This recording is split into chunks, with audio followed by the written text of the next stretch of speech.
시작하기에 앞서서 어제 방송을 좀 돌려보니까 어떤 분이 그거를 또 질문 주셨더라고요. 채권 금리가 너무 헷갈려요 라고 질문 주셔서 그거 하나만 딱 답변 드리고 갈게요. 제가 방송 중에 채팅을 잘 못 봐요. 딴 생각도 좀 하기도 하고 이런 거 보고 있으면 이것만 골똘히 이렇게 쳐다보다 보면 금방 넘어가서 잘 못 보니까 채팅을 일부러 무시하는 건 절대 아니라고 오해하지 마시고요. 채권 금리가 헷갈려요. 어떤 분이셨죠? 제가 어떤 분이 여쭤보시더라고요. 계속. 어쨌든 공부하려는 의지가 강하시기 때문에 이런 건 바로 해드립니다. 채권 금리가 뭐냐? 말 그대로 내가 채권을 샀어요. 채권 그려드릴까요? 어떻게 생겼는지? 이렇게 생겼어요. 그냥 이렇게 생겨서 뭐 어쩌고저쩌고 써있고 뭐 1억 원 뭐 이런 식으로 돼 있고 뭐 여기 어쩌고저쩌고 이렇게 사인 들어가 있겠죠. 이런 식으로 생겼어요. 그러니까 여기서 이제 몇 퍼센트냐, 그 쿠폰 금리를 아는데 몇 퍼센트 뭐 수익률 뭐 5% 이렇게 돼 있겠죠. 5%. 자, 이게 채권이에요. 채권인데, 자, 물가가 상승을 해요. 물가가 상승을 합니다. 그러면은 어떻죠? 채권 시장에는 어떤 의미죠? 물가 상승은 금리 상승을 만들죠. 그죠? 금리 상승을 만들어요. 그럼 금리가 상승한다라는 거는 뭐예요? 채권 금리도 같이 따라간다는 거죠. 그죠? 채권 금리가 같이 올라가서 채권은 안전자산입니다. 참고로 예금과 같은 취급을 받아요. 채권이 올라가고 예금 금리가 올라갔어요. 그죠? 그럼 나는 생각을 해보세요. 여기 지금 그 아리아드나님이 1억 원에 5% 보장받는 채권을 샀어요. 만기 10년짜리 이걸 샀단 말이에요. 아, 요 차이도 말씀드려야 되겠다. 죄송해요. 자, 우리가 그 은행에 저금하는 예금 같은 경우는 변동금리죠. 변동금리라는 건 뭐예요? 그 시대 흐름에 맞춰서, 그 시중 금리에 맞춰서 예금 금리를 다르게 적용시켜준다라는 거거든요. 근데 그 채권 같은 경우는 고정금리예요. 고정금리는 뭐냐? 고정되어 있는 거 말 그대로. 딱 뭐 요즘 아이들 말로 빼박이라고 하죠. 맞아요? 빼도 박도 못하는 거? 그거, 그 금리예요. 한 번 적히면 끝이에요.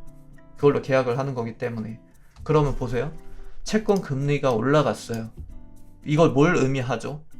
내가 이 채권을 5%짜리 채권을 가지고 있었어요. 그죠?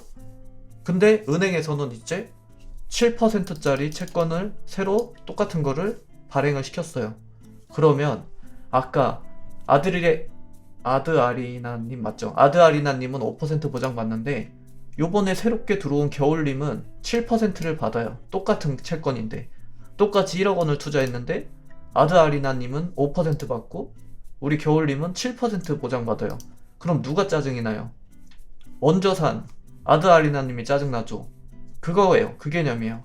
채권 금리가 올라가면 기존의 채권을 보유하고 있는 사람들은 짜증이 나는 개념인 거예요. 그러니까 반대로 생각을 해야 되는 거죠. 아리아드나님이요? 네, 죄송합니다. 아리아드나님. 반대로 개념을 잡아야죠. 어떤 느낌인지 아시겠어요? 이러면은 채권 가치는 떨어지는 거예요. 기존의 보유 채권 가치는. 금리가 올라가면 나는 그 금리를 보장을 못 받으니까 채권은 고정금리니까. 되셨죠? 이렇게 생각하시면 돼요. 아리아드나님은 5%밖에 못 받으니까 상대적으로 손해인 거죠. 채권이 금리가 올라가면. 반대로 생각하시면 돼요. 이렇게 쉽게 생각하잖아요. 금리가 올라가면은 당연히 난 좋은 거 아니에요. 채권은 좋은 거 아니에요. 아닌 거죠. 정반대죠. 금리가 올라가면 나쁜 거죠. 금방 이해되셨죠? 네, 박사연님도 안녕하세요. 되셨죠? 채권 가치가 떨어지면 시장은 더 많은 채권 금리를 얹어줘가지고 팔게 됐죠. 그럼 기존 보유자들이 짜증나죠. 정반대로 생각을 하시면 됩니다. 정반대로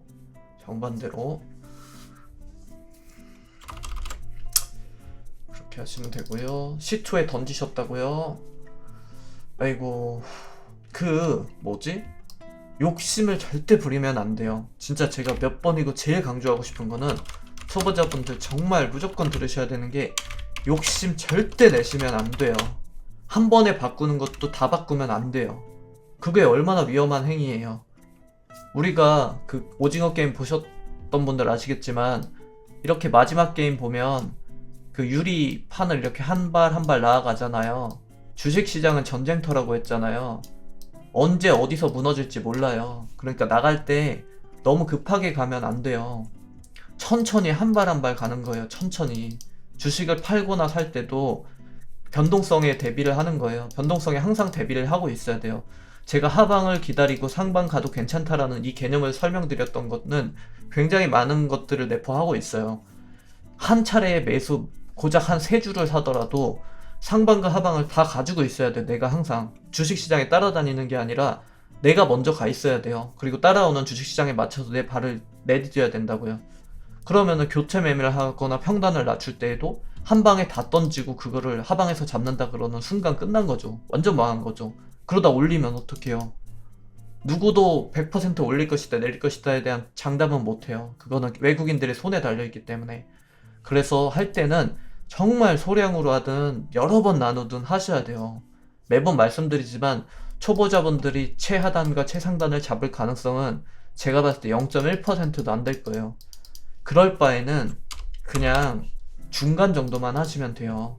최고점 최하단 있으면 중간에서만 놓으셔도 충분해요. 초보자분들은 정말 이게 중요해요. 안 될 거예요 아마. 왜냐면 사람이 본능적으로 그렇게 안 되게 태어났거든요. 그래서 99%의 사람이 망한다고, 죄송합니다. 99%의 대부분의 투자자들이 큰 수익을 못 내는 거예요.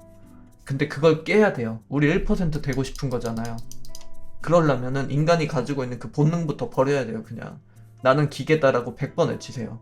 이게 되려면 사실은 벼랑 끝까지 몰려야 되거든요. 저처럼 산 거지가 한 2번 정도 돼보면 왜 이렇게 조심하는지 이해가 되실 거예요. 100번 1000번 잘해도 저 매매 진짜 잘할 때 100% 수익 낸 적도 있어요. 1년 동안 모든 달에 100% 수익 낸 적 있어요. 한 번도 안 깨지고. 그러니까 당연히 일별로는 깨질 수 있는데 월별 계산했을 때 단 한 차례도 마이너스 손실 안 내고 12개월 기준으로 한 번도 손실 안 내고 쭉 다이렉트로 간 적도 있어요. 꽤 많을걸요? 2-3번 될걸요? 근데 그런 사람도 되게 조심하게 한단 말이에요. 왜 그러냐면 제가 이렇게 될 때도 늘 보면 단 한 번의 실수예요. 진짜 단 한 번.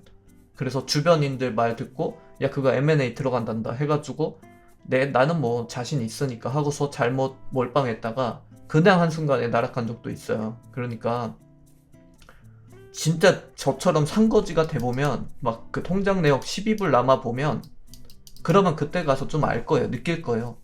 와 진짜 무서운 데구나. 내가 정말 그동안 자만했구나 라는 생각을 굳이 근데 저처럼 12불 남으면서 12,000원 남으면서 꼭 해봐야 되겠어요?